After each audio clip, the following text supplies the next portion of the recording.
Hello guys, welcome back to this channel. In this today's tutorial, I'm going to show you how we can set image duration have the same length in CapCut PC. Okay, let's get into it guys. I have created a project in my CapCut PC application, and as you can see, I have imported some images to this project, and I'm going to show you how we can set all these images have same duration.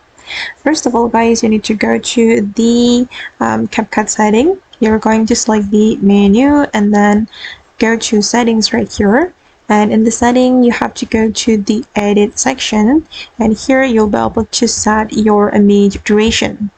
You can choose the duration you want to apply to your image, and for example I'm going to set it to 3 seconds. Okay, and don't forget to click on save to save the changes.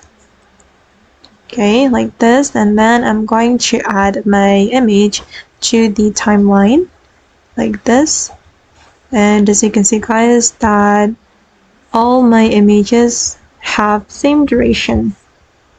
Okay, this is the result. So make sure you set the image duration before you add it to your timeline. Okay guys, and that's all the way to set image duration have the same length in CapCut PC. I hope this tutorial will be useful for you. Thank you so much for watching, and bye.